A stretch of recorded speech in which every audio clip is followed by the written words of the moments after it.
Hello and welcome to Scratch Paper, a writing-related podcast. I'm Alicia de los Reyes, and this is episode 22. So this week I'm going to give you a writing and reading update, like I do every week, and then I'm going to share 2 mini lessons on character. One is more of a question about a character, related to the TV show Girl Boss. Let's get started. Oh, and if you're a new listener, thank you so much for tuning in. I hope you like the show. You can subscribe on Stitcher and in iTunes, and you can also find it on my website, aliciadelosreyes.com. And if you're a returning listener or subscriber, thank you so much. It means so much to me that I have regular listeners. It's really fun and cool. And I'm really glad that you find this podcast helpful. So first, let me give you a quick writing and reading update. So writing-wise, I am still working on my novel, which is about a new novel, which is about a psychic named Leah who is helping an evangelical Christian family whose foster daughter has stopped talking. And right now it's tentatively called Wait, but we'll see if I keep that. It's the working title. My novel Finding Lucy is still out on submission. It's with small presses and a few other imprints right now, and got my fingers crossed. That's where that is. And reading wise, I read Jojo Moyes' Me Before You in like less than 24 hours. It's a really great book and I really loved it. I remember when it came out and I saw it everywhere. I was like, oh, I don't want to read that. I thought it was just like a May-December type romance with an older man and a younger woman, and I was like, God, like that's pretty much every movie I've ever seen. But it's not. It's really good. I love it. I couldn't stop reading it, and I just checked out After You, which is the sequel, so I'm looking forward to reading that. So that's the writing and reading update. Let's jump into the lesson. So, like I said, this is going to be 2 mini lessons about kind of connected because they're both about character. The first one was a thought or question that I had after watching the Netflix show Girl Boss. So quick summary about Girl Boss in case you haven't seen it. It's loosely based, it says, on the life of Sophia Amoroso, who started the clothing company Nasty Gal, and she wrote a book called Girl Boss, which is kind of like a hybrid biography / career advice book, which I checked out and read after watching the show. And the show itself I totally loved it. I thought it was great TV. It's written by Kay Cannon, who wrote Pitch Perfect, and I love Pitch Perfect also. It's just like really funny, and the main character, who is Sophia Marlowe on the TV show, is like complicated, interesting, and in the beginning she's not particularly likable.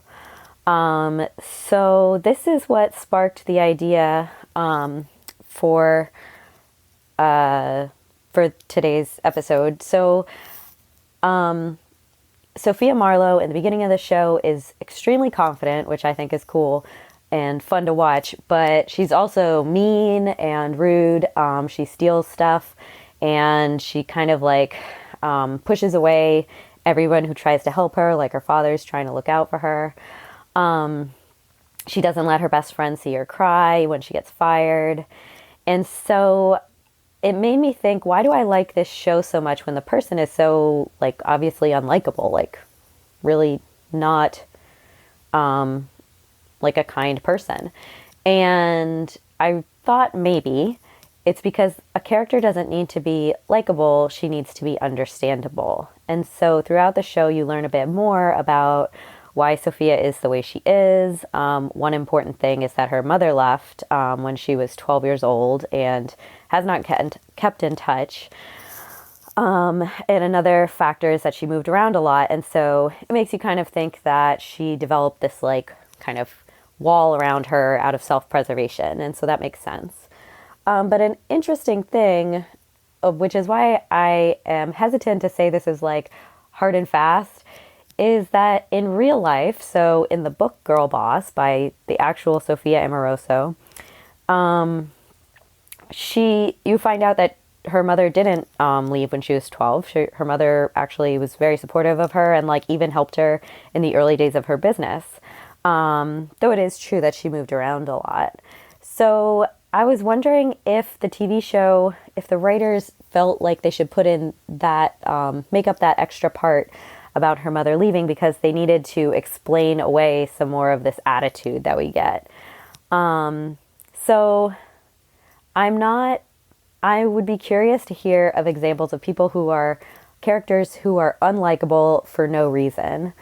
Yeah, and if there's like a book or a TV show where there's a character who's unlikable but for no reason, I would like to like check it out and see if there's a popular one. That would be what was really interesting because I know there are lots of unpopular, unlikable characters. I guess one character who comes to mind is House, but I can't remember if there's a reason that he is the way he is. So anyway, back on track, a kind of tangentially related to that is in Me Before You, the main character is a quadriplegic. And in the beginning, he's also like really, really mean, but he has an obvious reason for that, which is he used to be this like strong, successful man. And now through no fault of his own, he can't move from the chest down. Like he can't move his hands or his legs. He can't do anything by himself. And so there's like a really good reason to be totally unlikable. So it doesn't only happen for female characters. But I was wondering if it maybe is extra necessary for female characters. Like, could we have Sophia Marlowe just have moved around a lot and just be super ballsy because that's the way she is? Okay, anyway, moving on. The second lesson, and this one's a bit more concrete, so thanks for pulling through, especially if you don't like Girl Boss. The second lesson is write from one character's perspective. So this, when I was at the University of New Hampshire, I was in classes with one person who had she was writing a memoir, so I won't go into too much detail because it's her story, but there was a lot of family drama, multiple strands of family drama, like people getting sick, people dying unexpectedly, people having like really big secrets, and some people knew about them, other people didn't. And so there were all these many different strands of things going on in this book. And one problem that came up over and over again was like, whoa, it's like, and then this happened, and then this happened, because also all the events happen in like a really short period of time. So it'd be like if your house was in an earthquake and then your parents got divorced and then you found out you had like, I don't know, some awful disease. So it's basically like that. And one time she solved the problem, the writer solved the problem, and we were all like, oh, this chapter is so great. It's so focused. We could really see like all of the different strands, but it wasn't overwhelming. And she said that it was the first time she had tried to write the story through the eyes of a member of her family. So let's say it was like her little cousin. So she wrote the story through the eyes of her cousin. And even though it wasn't obvious to us that that's what she was doing, it helped filter out all the extra information and kept things tightly focused on the scene and the story that she was trying to tell. And so I think that that's a really good trick if you're trying to get a handle on like maybe the most exciting or like the climax part of your book. Or if you have like a memoir where you're telling a lot of different parts, because life is more complicated, I think, than novels often are. And so a lot of things can be going on at once. Like it might be true that your house is in an earthquake and you're sick at the same time and your parents are getting divorced. In a novel, we'd be like, spread out that action or something like that. So I would suggest trying to write it through the eyes of one particular character. And you don't have to, like, the remarkable part about this is that we didn't even know that she was doing this. Because what she did was she just imagined the scene as her cousin would see it, right? So she pictured what was going on and then she described it. She didn't give any, like, information about who the narrator was. You don't need to do that.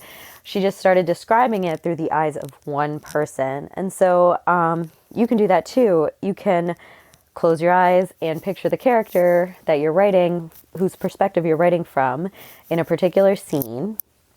And you can just imagine what she sees or what he sees and just share those parts.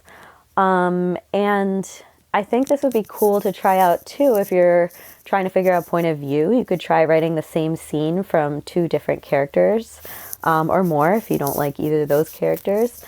And it also might help you get a handle on if you're writing from the third person omniscient perspective, which is very difficult to write from. I don't write that way. At least it's difficult for me. So third person omniscient is basically like God. Like God looks down and sees all the things happening at once, can dip into anybody's mind and see what's going on. And so like the third person omniscient narrator really has to be careful, because if you give us all that information at once, it will be too much. It won't make any sense. It'll be overload. It won't be interesting. It'll just be like, here's a million things happening. And so you might try diving down into one specific character and doing more of a third person close just for one scene to try it out, and see if that helps you get a handle on kind of this bigger narrator, if that makes sense. Because third person omniscient is not like useless. It's important to some stories where you have a bunch of different characters who you want to be able to see into their thoughts, or different things happening in different places. So yeah, I would love to hear if you try this out, or your thoughts on likability versus understandability. I'm not calling it relatability. I think that's totally different, but I would love to hear your thoughts on this. You can comment on the show notes, which are at aliciadelosreyes.com, ALICIADELOSREYES.com. I'm also on Twitter and Instagram. You can comment there. My handle is at likes oatmeal, LIKESOATMEAL, likes oatmeal. And I would also love to see, like, if you try out any of these writing exercises, share it on Twitter or Instagram and use the hashtag #ScratchPaperPodcast. So yeah, I would love that. If you guys do that, I will find you and share your work and all the, give you likes. That would be so cool to me. Thank you so much for listening, and I hope you have a great week of writing.